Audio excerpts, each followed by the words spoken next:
하겠습니다. 이사야 20장 1절부터 6절 말씀을 제가 공부해 드리도록 하겠습니다.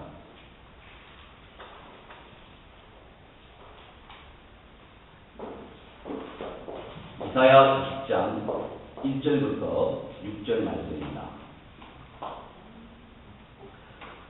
아수르 왕 사르곤이 군대 장관을 아소스로 보내매 그가 와서 아소스를 쳐서 취하던 해 곧 그때에 여호와께서 아모스의 아들 이사야에게 일러 가라사대 갈지어다 내 허리에서 배를 두르고 내 발에서 신을 벗을지니라 하시매 그가 그대로 하여 벗은 눈과 벗은 발로 행하니라. 여호와께서 가라사대 나의 종 이사야가 100년 동안 벗은 몸과 벗은 발로 행하여 애굽과 후스에 대하여 예표와 기적이 되게 되었느니라. 이와 같이 애굽의 포로와 후스의 사로잡힌 자가 아수르 왕에게 끌려갈 때에 젊은 자나 늙은 자가 다 벗은 몸, 벗은 발로 볼기까지 드러내어 애굽의 수치를 베이니 그들이 그 바라는 후스와 자랑하는 애굽을 인하여 놀라고 부끄러워할 것이라. 그날에 이 해변급인이 말하기를 우리가 믿던 나라 곧 우리가 아수르 왕에게서 벗어나기를 바라고 달려가서 도움을 구하던 나라가 이같이 되었은즉 우리가 어찌 능히 피하려 하리라. 아멘. 잠시만 기도하겠습니다.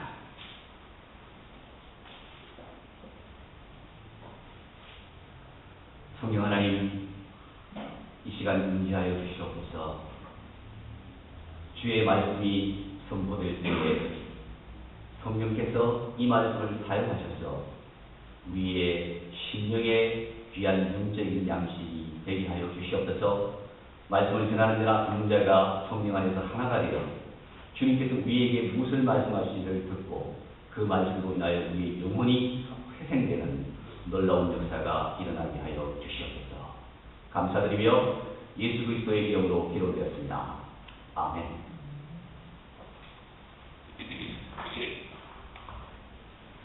북쪽 이스라엘 나라는 기원전 721년경에 아수르 왕 살만에스에 의해서 멸망을 당했습니다. 아수르 왕 살만에스를 계승한 왕은 기원전 721년부터 715년 동안 통치했던 사르곤이라는 사람이었습니다. 사르곤 왕은 점점 그 세력을 남쪽으로 확장하기를 원했습니다. 그래서 애굽의 도움을 받고 있었던 블레셋 해변 지역을 점령했습니다. 오늘 본문 1절의 내용이 이런 사실을 설명하고 있습니다. 아수르 왕 사르곤이 그의 군대 장관을 아소스로 보내어서 그것을 함락시켰습니다. 여기서 이 아소 지역은 지중해 해변 지역에 있는 블레셋 백성들이 살았던 5개의 성 중에 하나였습니다. 흔히 여러분 가드와 가자와 아스돗과 아스글론, 에글론은 블레셋 백성들이 거주했던 5개의 성이었습니다.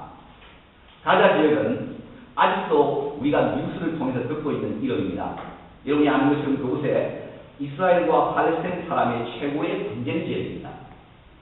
블레셋 백성이 살고 있었던 아스돗에 아수르 왕 사르곤은 자신의 군대 장관 다르단을 보냅니다. 그리고는 그 지역을 점령합니다. 이것은 애굽과 후스를 점령하기 위해서 예비 전쟁이었습니다. 애굽은 오늘날로 말하면 이집트 나라를 말하고요. 후스는 이집트 남쪽에 위치한 수단이라고 하는 나라를 말합니다. 결국 아수르 왕 사르곤은 자신의 통치 기간 동안 애굽과 후스도 점령하게 됩니다. 그 결과 이 아수르 나라는 오늘날로 하면 터키의 남쪽과 그리고 이란과 이라크와 시리아와 레바논과 요르단과 이스라엘과 사우디아라비아의 북쪽 일부와 그리고 이집트와 수단을 모두 포함하는 대아수르 제국을 형성하게 됩니다. 오늘 우리가 읽은 본문은 아수르 왕 사르곤이 애굽과 후스를 점령하기 이전에 먼저 애굽의 도움을 받고 있었던 블레셋을 점령하는 시기를 설명하고 있습니다. 여러분 1절을 한번 보십시오. 1절에 보면 이렇게 되어 있습니다. 아수르 왕 사르곤이 군대 장관을 아소스로 보내매 그가 와서 아소스를 쳐서 취하는 해라고 되어 있습니다. 블레셋이 아수르에 의해서 점령을 당했습니다. 그때 하나님께서 선지자 이사야에게 말씀하셨습니다. 너는 옷을 입지 않고 신발도 신지 않은 채 3년 동안 생활하라. 이것은 애굽과 구스에 대한 예표와 징조가 될 것이다. 즉 애굽과 구스의 백성들이 아수르 왕에게 점령을 당해 포로로 잡혀가게 될 것이다. 그때 그들 모든 젊은 자나 늙은 자나 다 벗은 몸과 벗은 발로 엉덩이까지 드러낸 채로 아주 수치스럽게 포로로 끌려갈 것이다. 이사야 선지자는 애굽과 구스의 멸망과 수치를 예언하기 위해서 하나님으로부터 명령을 받았습니다. 단순히 말로만 사람들에게 그런 내용을 설명하는 것이 아니었습니다. 이사야 선지자 자신이 벗은 몸과 벗은 발로 실제로 3년 동안이나 생활하라는 명령이었습니다. 이것은 이사야 선지자에게도 엄청난 수치였습니다. 이사야 선지자가 받은 이 명령을 저와 여러분은 어떻게 이해하겠습니까? 벗은 몸과 벗은 발로 3년 동안이나 유압의 큰걸 파에서 생활하는 것을 왜 하나님께서는 명령하십니까? 그냥 말로만 예언만 하면 되지 않겠습니까? 왜 이사야 선지자 자신이 수치와 모욕을 받으면서까지 사람들에게 그런 예언을 자신의 삶으로도 꼭 보여주어야만 하였겠습니까? 하나님께서 애굽과 구스의 멸망을 예언하기 위해서 이사야 선지자에게 명령하신 이 일은 오늘날 신약 시대를 살아가는 우리 그리스도인에게 어떤 영적 교훈을 던져주고 있습니까? 이사야 선지자의 예언의 이 행동은 우리들에게 두 가지 인간 영적인 교훈을 주고 있습니다. 첫째로는 그리스도인은 이 세상을 살아가면서 하나님의 말씀을 증거하고 순종하기 위해서 일정한 기간 동안 수치와 모욕을 당할 각오를 해야 한다는 것입니다. 이사야 선지자를 생각해 보십시다. 하나님께서 하신 명령을 지킬 때 사람들이 이사야 선지자를 보고 무엇이라고 말했겠습니까? 저 사람 완전히 돌았구만. 옷도 입지 않고 신도 신지 않고 저렇게 길을 돌아다니는 것을 보니 저 사람은 미친 것이 틀림이 없어. 저런 행동이 정상적인 사람의 행동이라고 말할 수 있겠는가? 하나님을 믿고 예언을 한다고 하면서 어떻게 저런 행동을 할 수 있단 말인가? 좀 정도껏 해야지. 너무 깊이 빠지면 위험하다는 것이 바로 저 사람을 하는 말이야. 적당히 이래야지. 저런 행동은 도무지 이해가 안 가. 사람들은 이렇게 이사야를 비난할 것이 분명합니다. 사람들은 이사야 선지자에게 말로나 눈짓이나 행동으로 엄청난 모욕을 주었을 것이 확실합니다. 이사야 선지자는 하나님께서 명령하신 행동을 하면서 엄청난 수치를 당했을 것이 분명합니다. 이사야가 우리와 똑같은 인간이기 때문에 인간적인 면에서 자신의 마음속에 하나님께서는 왜 나에게 이런 수치스러운 행동을 하라고 하시는가 하면서 아마 원망스러운 마음이 들었을 수도 있었을 것입니다. 그것도 하루 이틀이 아니라 무려 3년 동안이나 이렇게 살아가고 하는 것은 이사야에게는 너무 무거운 짐이었습니다. 그러나 여러분, 이사야는 하나님의 이런 명령을 순종했습니다. 오늘 본문 2절 하반절에 보면 하나님의 명령에 대해서 이사야는 즉시 순종했습니다. 이렇게 말합니다. 그가 그대로 하여 벗은 몸과 벗은 발로 행하리라. 오늘날 우리 그리스도인도 마찬가지입니다. 그리스도인들이 하나님의 말씀을 순종하고 정직한 삶을 살 때 우리는 세상으로부터 모욕과 수치를 받게 될 것입니다. 그리스도인들이 하나님을 믿고 교회에 나와 예배를 드리는 것을 보고 세상 사람들은 그리스도인들은 어리석은 자 혹은 연약한 겁쟁이 종교인이라고 모를 것입니다. 그리스도인들이 성경을 하나님의 말씀으로 믿는 것을 보고 무식한 자, 시대에 뒤진 자, 바보라고 조롱할 것입니다. 성경의 말씀 십계명을 지키는 그리스도인들을 향해서 고집쟁이, 옹졸한 종교인, 시대의 물질을 거스르는 사람이라고 욕할 것입니다. 예수님을 구세주로 전가하는 그리스도를 향해서 말도 안 되는 소리, 믿지 못할 내용이라면서 거절할 것입니다. 이것이 오늘날 우리 그리스도인들이 이 세상으로부터 듣는 수치와 모욕입니다. 여러분은 이런 모욕과 수치를 경험해 보신 적이 있습니까? 오랫동안 교회 생활을 하면서 주변에 모두가 믿는 사람들만 있다면 이런 경험을 하기가 어렵습니다. 그러나 우리가 예수님을 전가하기 위해서 믿지 않는 사람을 찾아가보면 우리는 쉽게 이런 경험을 하게 됩니다. 예수님을 전해보면 우리는 사람 앞에서 거절을 당하기 쉽습니다. 어떤 때는 조롱과 멸시가 섞인 말을 듣기도 합니다. 그래서 우리의 연약한 마음이 상처를 입습니다. 예수님을 믿은 지 얼마 되지 않아 주변에 대부분 믿지 않는 사람들이 있다면 우리는 쉽게 이런 멸시와 조롱을 받습니다. 예수님을 믿고 교회를 다니는 것으로 인해서 놀림을 당합니다. 그때 우리 마음은 상처를 받습니다. 제가 군대에 갔을 때였습니다. 군대에 자상해요. 자대에 배치된 이후 첫 주일날 교회를 가겠다고 해서 주변의 사병들로부터 얼마나 놀림과 구타를 당했는지 모릅니다. 그들이 이렇게 말했습니다. 일하기 싫어서 주일날 교회에 간다고 생각해서 저를 실천 두들겼습니다. 그리고는 이렇게 말했습니다. 하나님을 믿느냐? 내 주먹이라 믿느라. 교회라는 것은 일하기 싫어하는 게으른 사람이나 가는 것이다. 라고 조롱과 멸시를 받았습니다.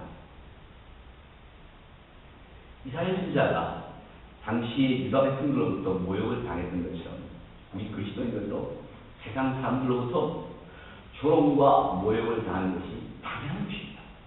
또한 그런 모욕을 당하는 것을 각오해야 합니다. 이것이 바로 예수님의 예언입니다. 요한복음 15장 19절부터 20절에 보면 이렇게 말씀합니다.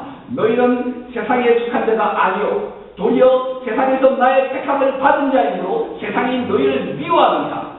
내가 너희로 종이 주인보다 더 크지 못하단 말을 기억하라. 사람들이 나를 핍박하였으면 너희도 핍박할 터이요.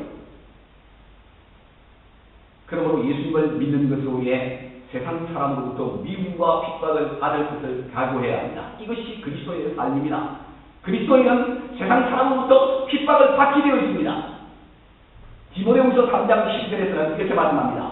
누구든지 그리스도 예수 안에서 경건하게 살고자 하는 자는 핍박을 받으리라. 그러므로 그리스도인들이 하나님의 말씀을 순종하는 것으로 인해서 세상 사람으로부터 조롱과 멸시와 핍박을 받는다는 것은 그리스도 안에서 경건하게 살고 있다는 증거이기도 합니다. 우리가 이런 핍박과 멸시 가운데서 실망하지 않고 지속적으로 그리스도의 삶을 살 수 있는 근거가 어디에 있습니까? 그리스도의 신령 가운데 역사하시는 그리스도의 영이신 성령님 때문입니다. 그분께서 우리에게 힘을 주십니다. 핍박과 조롱 가운데 있을 때 위로와 격려와 용기와 마땅히 해야 할 말을 우리에게 알려주십니다.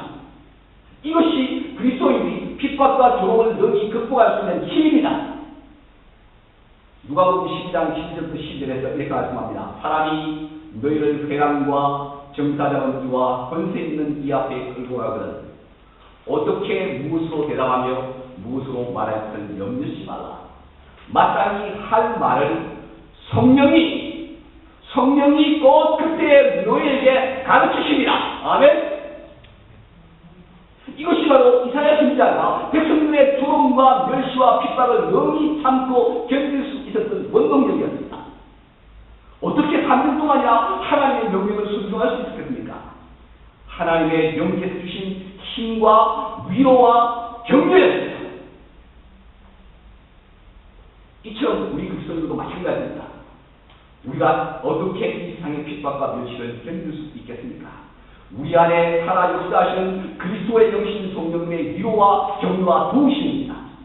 그러므로 우리가 힘들고 어려울 때마다 우리 안에 계시는 성령님을 의지하십시다.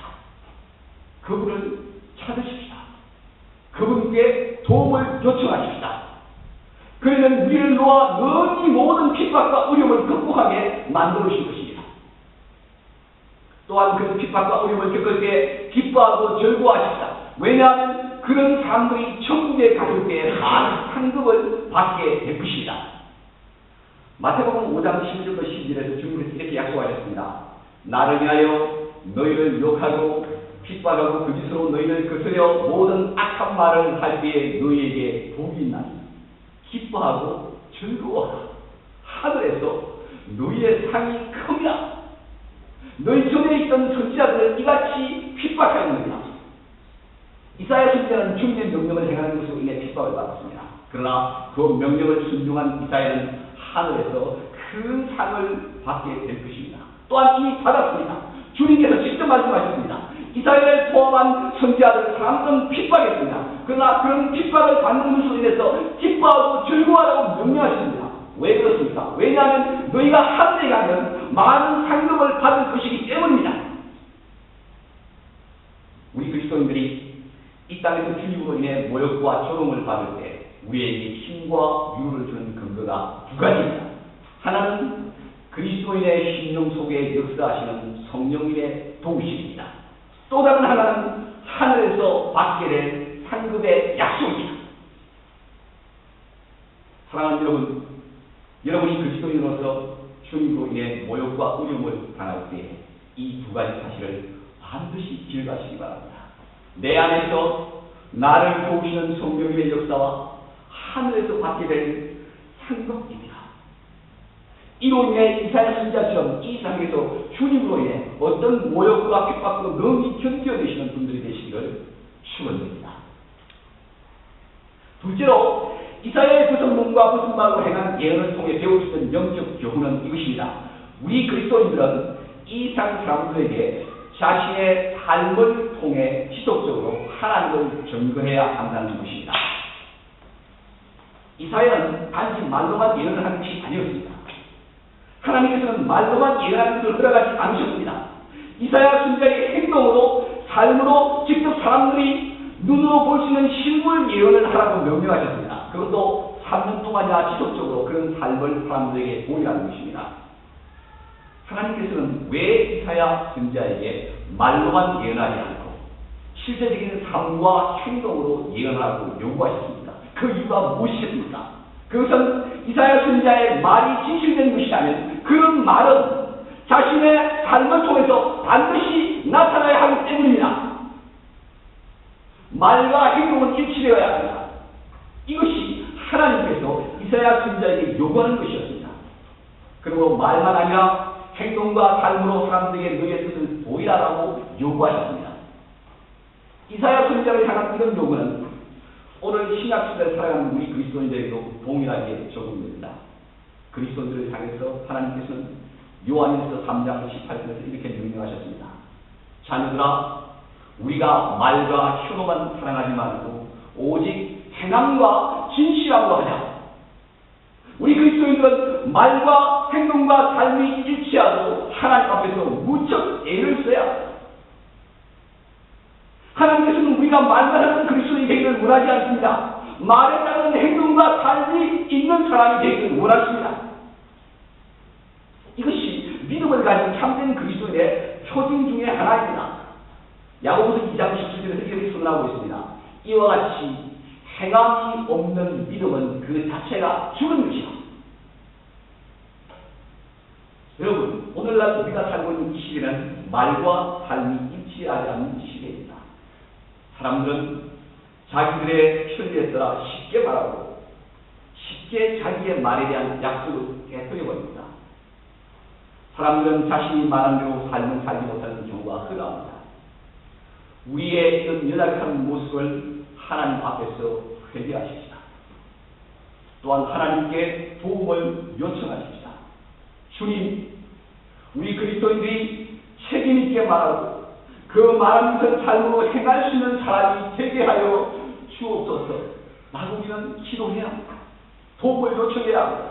우리 그리스도인들이 예수님과 같이 말과 삶의 일치가 온전할 수는 없습니다. 그러나 우리가 할 수 있는 한 예수님의 삶을 본받아 말과 삶이 일치하는 모습을 보이도록 성령님의 능력으로 최선을 다해야 합니다.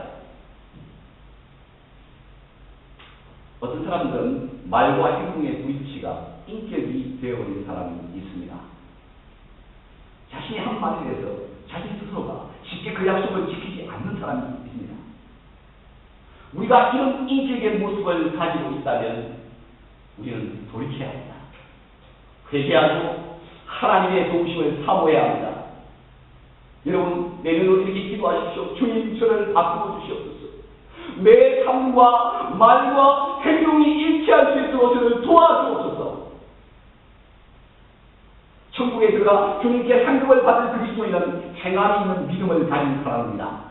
사랑하는 여러분, 우리가 이 세상에 사는 동안 우리는 말과 삶이 일치하는 모습을 보이고 예를 쓰십시다. 그런 의식을 가지고 삶을 살아야 합니다. 그런 삶을 삶으로 인해서 하늘나라에 갔을 때 의식으로부터 큰 상급을 받는 여러분 모두가 되시기를 바랍니다. 이사야 선지자는 벗은 몸과 벗은 발로 3년 동안이나 백성들 사이에서 생활을 했습니다. 그런 삶은 앞으로 있게 될 아수르의 애굽과 구스에 대한 침공의 예언이었습니다. 그 침략으로 인해서 애굽과 구스의 사람들이 아수르의 포로가 되어서 벗은 몸과 벗은 발로 끌려갈 것을 미리 말해주는 것이었습니다. 이스라엘과 블레셋 백성들은 아수르 왕의 침략을 받을 때 남쪽에 있는 애굽과 구스를 의지했습니다. 애굽에게 종을 들여서 아수르를 물리쳐 달라고 부탁을 했습니다.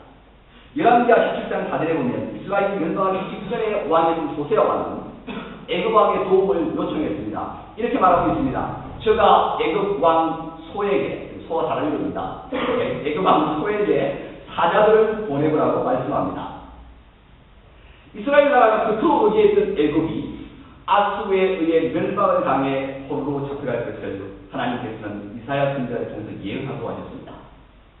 이스라엘 나라가 아수르에 의해서 압박을 받고 결국 멸망을 당하는 것은 이스라엘 나라가 하나님을 의지하지 않고 죄를 지었기 때문이었습니다.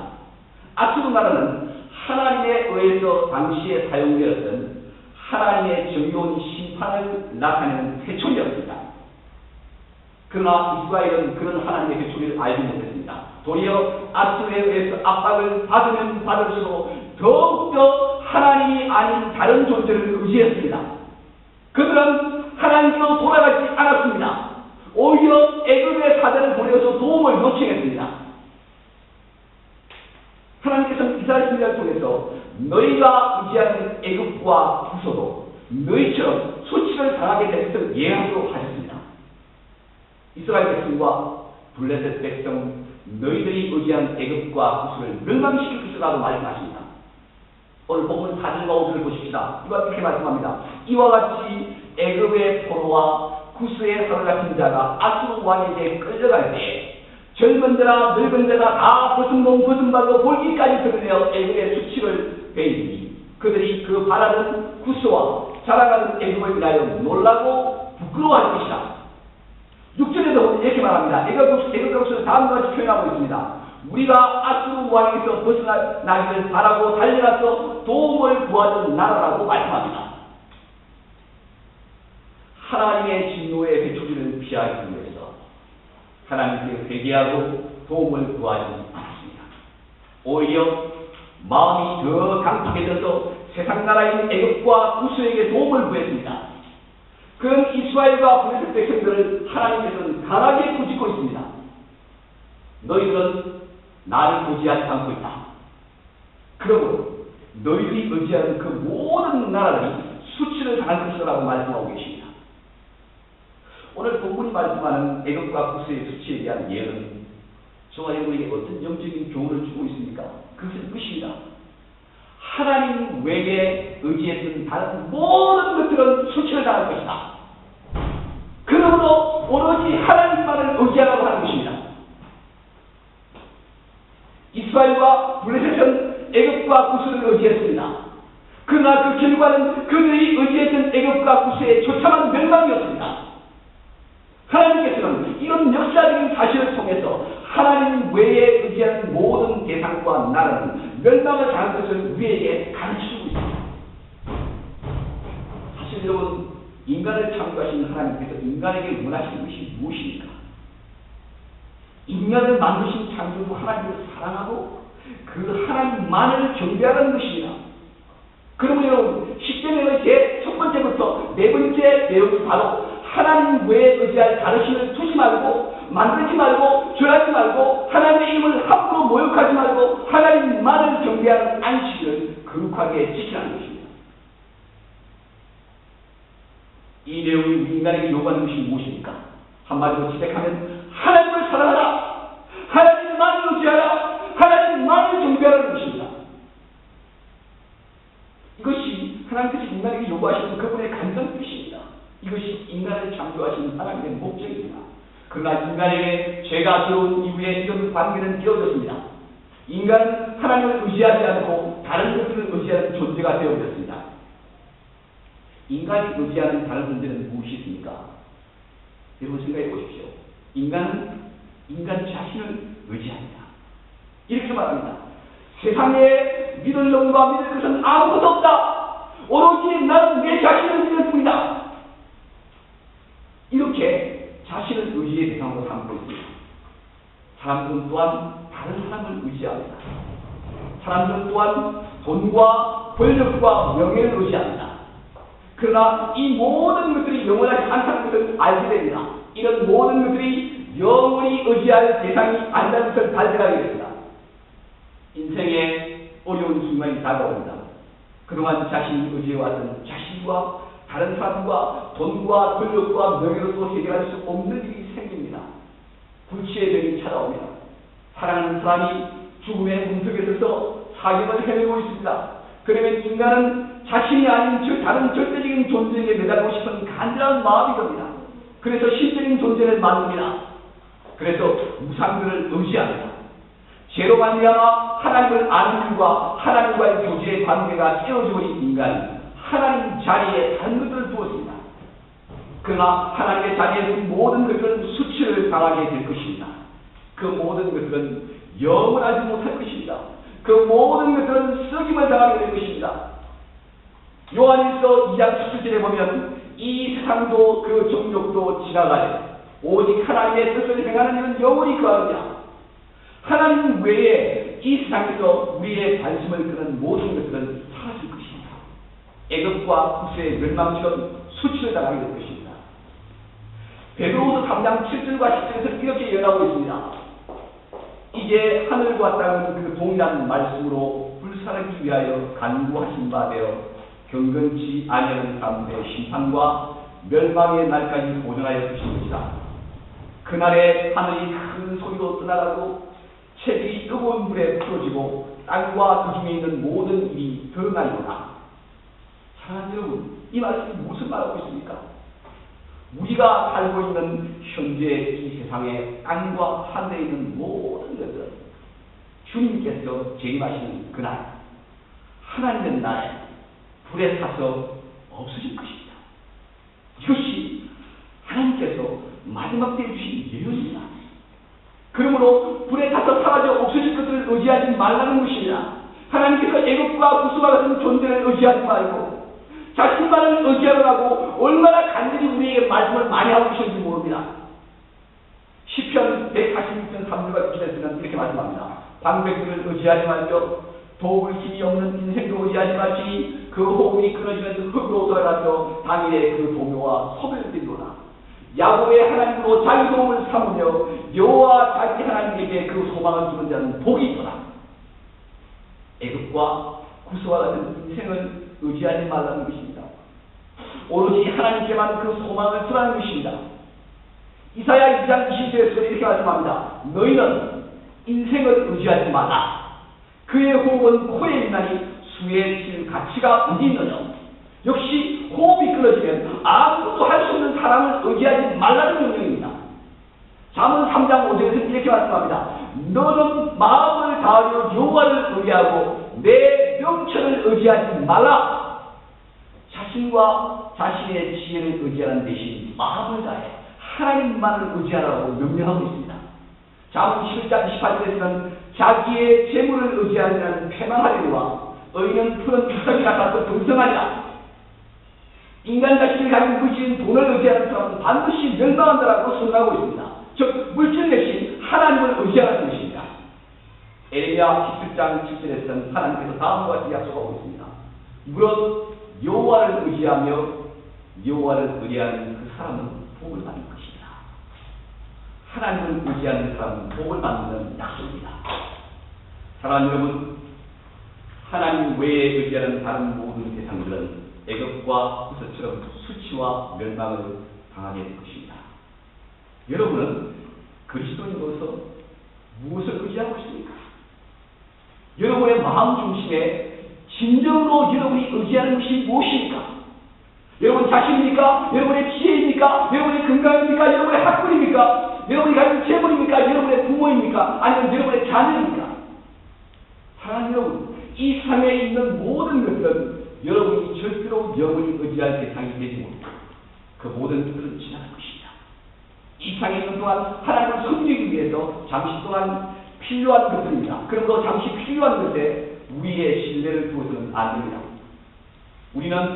우리의 신뢰는 영원한 것, 우리의 모든 것을 책임지실 하나님께, 우리의 몸과 영혼을 지옥과 천국 중에 한 곳으로 보내실 하나님께 두어야 합니다.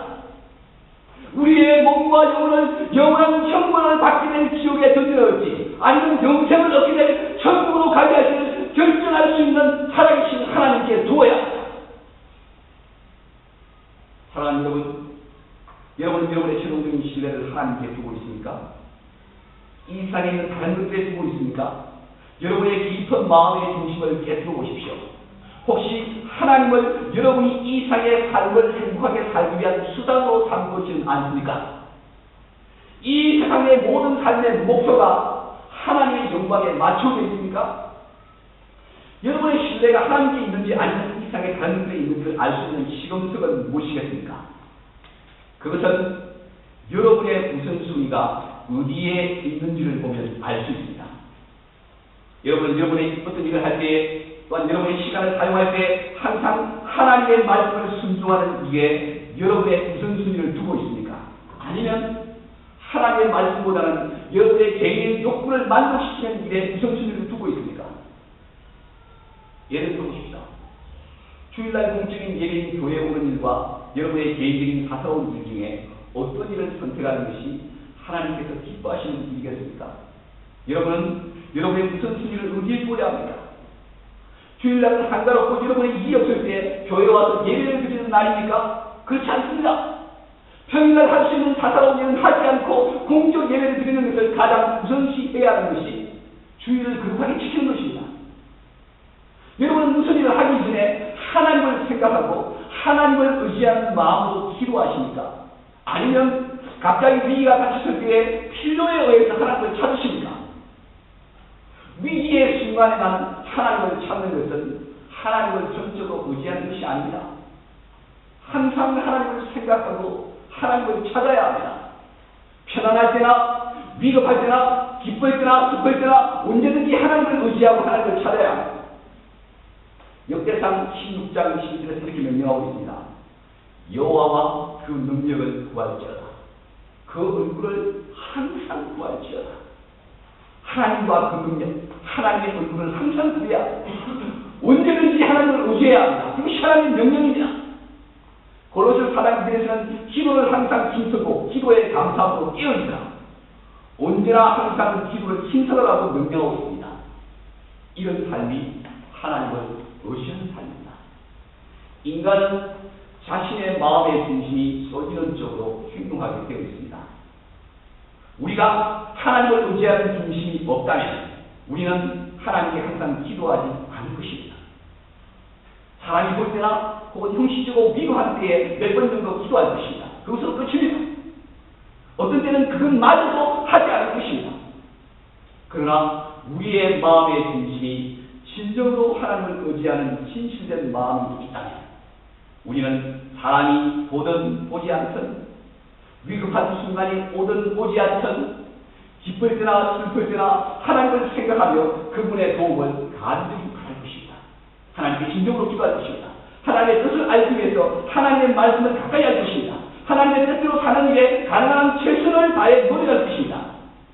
하나님의 뜻대로 살기 위해서 하나님의 능력을 간절히 구할 것입니다. 이런 사람이 하나님을 진실로 의지하는 사람입니다. 사랑하는 여러분, 여러분은 세상에 생긴 애국과 구슬을 의지하는 사람입니까? 아니면 하나님을 의지하는 사람입니까? 여러분께서는 어느 편에 여러분의 신뢰를 현재 두고 있습니까? 세상입니까? 하나님입니까? 세상은 다 지나갑니다. 멸망합니다. 그러나 하나님은 영원 불멸하십니다. 여러분의 마음 중심에 하나님을 향한 진실된 신뢰가 없다면 지금 이 시간 여러분의 마음을 물들고 하나님께 진정으로 기도하시기 바랍니다. 이렇게 기도하십시오. 하나님, 저의 마음 중심에 하나님을 향한 진정한 신뢰가 있게 하옵소서. 저에게 진정으로 하나님을 신뢰하고 살아갈 수 있는 마음을 주옵소서. 주여 나를 긍휼히 여겨 주옵소서. 내 마음부터 세상을 향한 신뢰를 없애주옵소서. 그래서 오로지 하나님만을 신뢰할 수 있는 사람으로 나를 바꾸어 주옵소서. 그런 기도를 통해 여러분의 마음 중심 애국과 구슬을 신뢰하는 세상을 향한 신뢰가 사라지고 오직 하나님만을 신뢰하는 믿음의 사람이 되시기를 주님의 이름으로 간절히 축원드립니다. 아멘.